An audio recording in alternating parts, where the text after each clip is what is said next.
Muito bom, estamos de volta aqui no programa Conexão, hoje falando sobre pornografia. Vou ler alguns comentários aqui, Luciana. A Jéssica Santos, ela fala o seguinte: acompanhando pela internet, tema muito bom.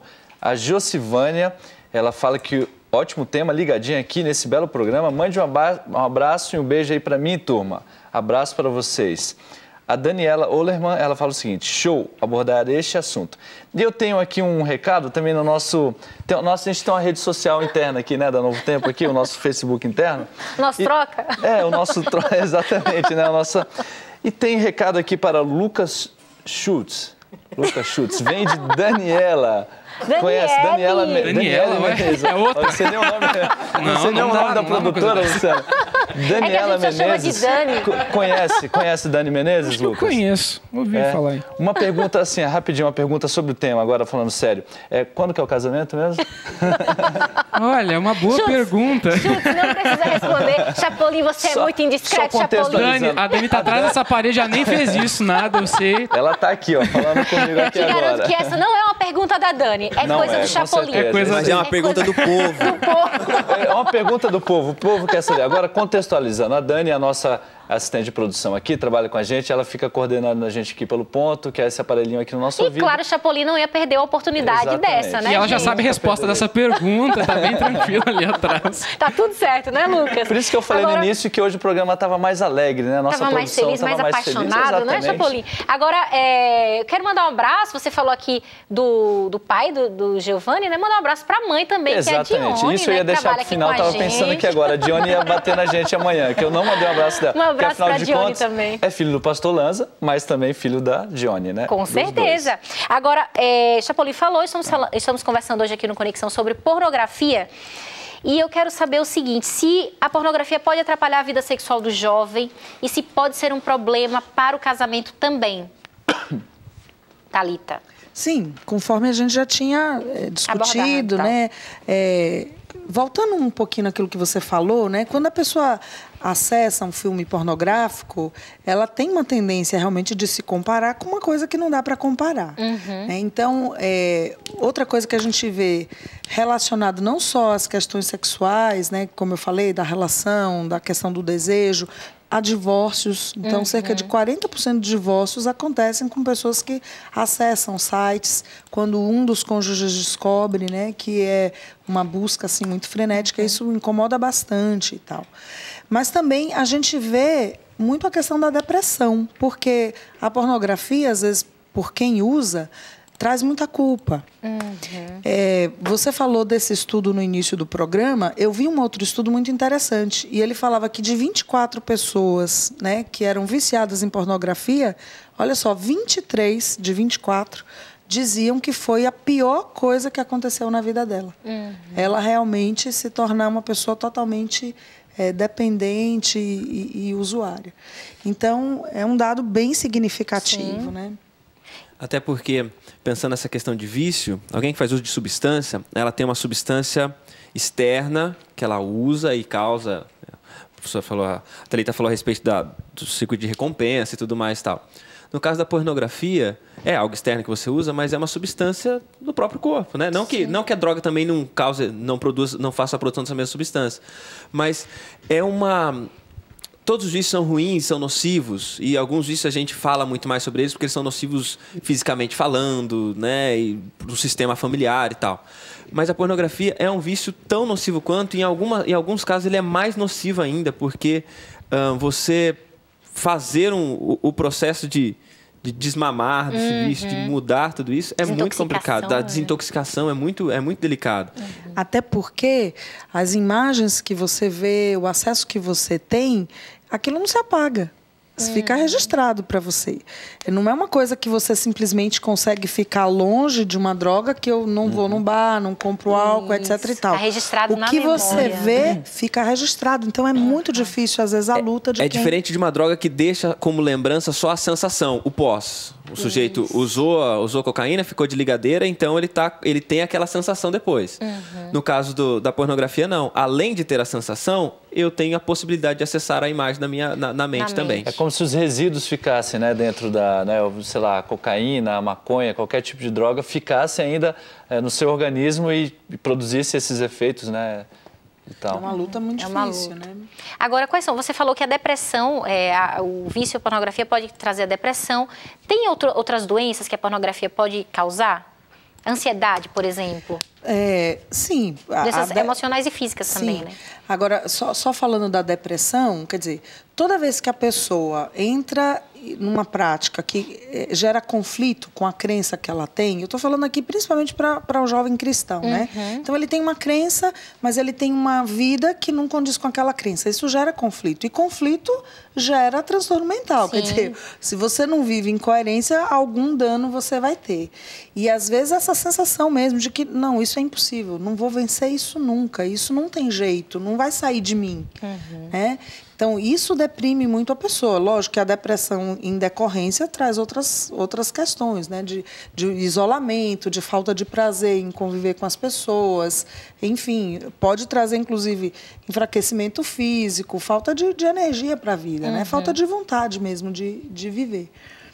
Agora, quem está passando por isso, né? Está assistindo agora o Conexão e está enfrentando uma situação dessa, qual a orientação que você dá? Existe um tratamento? Eu quero que você fale da questão do tratamento mesmo, e o pastor pode falar da questão espiritual, né? Como agir, como começar, como recomeçar, como sair desse ciclo vicioso? Na verdade, assim, há tratamento, mas a primeira coisa que precisa identificar é que espaço essa pornografia está ocupando na vida da pessoa. Ninguém acordou um dia e falou, vou ser viciado em pornografia. O nosso cérebro, cada ação que a gente tem, cada coisa que a gente vê, cada coisa que a gente faz, ele constrói como se fosse uma fina... Um fio fininho, sabe? Como de uma teia de aranha. E cada vez que você repete aquela ação, você vai fortalecendo aquele caminho neuronal e o hábito se forma assim. Então, no tratamento, a gente vai buscar tirar fio por fio, fazer o caminho de volta. E não é fácil. Porque como no tratamento de drogas, você vai ter recaídas. Então, isso precisa estar claro. A pessoa, são 3 passos para frente e 2 para trás, né? Então, realmente, tem muita luta. Eu vejo que, muitas vezes, o tratamento, ele é uma luta constante. A pessoa, não sei se em todas as circunstâncias ela estará curada, né? Ela vai ter que, na verdade, lidar com aquela situação para o resto da vida. Vai saber que aquele é o ponto fraco dela. Então, ela precisa se manter afastado de coisas que facilitem, de pessoas, né, que facilitem, porque às vezes você tem grupos, né, que dividem e tal. Eu estou falando isso não é só para o jovem cristão. Há pessoas também que não têm uma filosofia religiosa e que se sentem muito incomodadas porque os relacionamentos, às vezes, viram cacos, né? Quando a pessoa descobre o uso da pornografia pelo parceiro. Agora, nós temos... esse é um problema de caráter, né? Que a gente pode caracterizar, como existem outros vários. Eu não diria de caráter, desculpe. Você diria de quê? Eu diria que realmente... Porque o problema de caráter, às vezes, é uma coisa que a pessoa... Ela realmente tem uma deficiência já nata dela e tal. Eu acho que pode acontecer com qualquer pessoa. Ela está tão acessível que eu não estou protegida, você não está, o pastor não está. Tem mais a ver com falha emocional do que do caráter, né? Eu acho que tem a ver com um hábito. Você, às vezes, se coloca numa situação e que você acha que aquele hábito não vai pegar. Mas isso vai fazer parte da sua personalidade também, né? Se você tem um hábito que se torna constante, vai fazer parte da sua personalidade, né? Então, provavelmente vai ser um traço. Mau hábito, né? O mau hábito faz parte da sua personalidade também. Como administrar essa questão espiritualmente, pastor? Algumas coisas são importantes. Primeiro lugar é entender, Davi escreveu no Salmo 42, que um abismo chama outro abismo. Eu achei interessante quando o Denis falou o lance da pornografia, da mentira e assim vai. Essa é uma coisa importante. A gente precisa entender, porque a gente está falando sobre o vício em pornografia, às vezes a pessoa diz, mas eu não sou viciado. E ele precisa entender que um abismo chama outro abismo. Se ainda não está, pode ir, e depois isso vai levar a outras coisas, vai desencadear outros problemas. Acho que ter a noção de quão longe isso pode ir. E um segundo elemento é exatamente entender o interesse de Deus na nossa pureza. O interesse que Deus tem na nossa pureza e que, eu falei no outro bloco sobre virgindade e pureza, virgindade é algo que você perde uma vez e nunca mais recupera. A pureza, pela graça de Deus, a gente consegue recuperar. Não porque Deus vai apagar as imagens da nossa mente ou simplesmente isso. Não, mas porque Deus nos dá novas disposições de coração, novos caminhos. Ele nos ensina a andar um dia de cada vez. Tem as recaídas, mas hoje, só por hoje, eu vou conseguir viver, eu conseguir passar e entender isso. Sim. E acho que ir até a Bíblia e entender essas coisas. Eu tenho um verso em 1 Tessalonicenses 4, que eu acho que é bem bacana, que é o seguinte: porque esta é a vontade de Deus, a saber a vossa santificação, que vos abstenhais da prostituição e que cada um de vós saiba possuir o seu vaso, ou seja, o seu corpo em santidade e honra. Acho bonito isso, pensar que esse é o propósito de Deus para a minha vida. E entendendo esse propósito, eu vou passar por um tratamento, eu vou encontrar um grupo de apoio. Eu acho que é até interessante, falando em vício, tem grupo de apoio, tem o DASA, que é o Dependentes de Amor e Sexo Anônimos, que trabalha na filosofia de 12 passos e que ajuda a gente, inclusive viciado com os vícios sexuais todos e também viciado em pornografia. Acho que procurar esses caminhos e lembrar disso. Deus dá a graça pra gente um dia de cada vez, Ele vai dar graça para você vencer hoje e outro dia Ele vai dar graça de novo. E lembrando que Deus, Ele não classifica pecado, né? Quando Sim. a gente fala em pecado, para Deus, todos têm a mesma classificação. Todos têm perdão e Ele consegue para todos dar poder para resolver. As consequências que de repente serão Sim. diferentes, né? Eu quero agradecer a participação. Thalita, muito obrigada por sua participação aqui com a gente hoje. Bom. Pastor Tiago também. Eu tenho presente. Tem presente pra gente? Tem, Opa! tem. Chapolinha é só pra mim, pra você não, tá? Não, eu quero.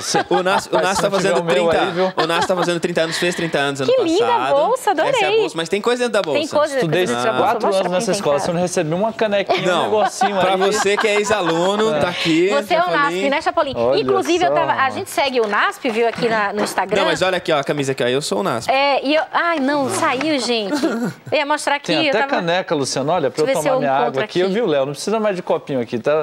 Eu vou te ajudar agora, vai ter uma canequinha pra gente tomar água Tem a agora. garrafinha pra levar pra academia e a caneca Pronto, pra... Olha aí, pastor, não vou te encontrar. Ah, sim, eu tava passando Obrigado, aqui viu? Tamo junto. a nossa Obrigado, timeline. E olha quem encontrei aqui no Instagram do NASP. É o pastor Tiago, ele mesmo. Esse é garoto propaganda da escola. Gente, muito obrigada pela participação. A Dani já tá aqui. 2 minutos. Muito obrigada, viu, Chutes? A gente agradece. Giovanni também. E é o Denis, que é o nosso. Denis, vai ter a carteirinha da próxima vez. Chapolin vai providenciar, viu? Denis, avisa seus pais aí, cara, que você tá estudando de verdade, viu? Aqui você só vem à noite. Olha aqui, infelizmente eu nunca estudei no NASP. Não porque eu não quis, mas porque por motivos... Não, pô, não deu certo. Os meus pais, né? Morei um pouco longe, mas eu tenho a camisa hoje aqui, ó. Tá vendo só? Tá vendo só? O NASP veio a você. E agora vamos de música.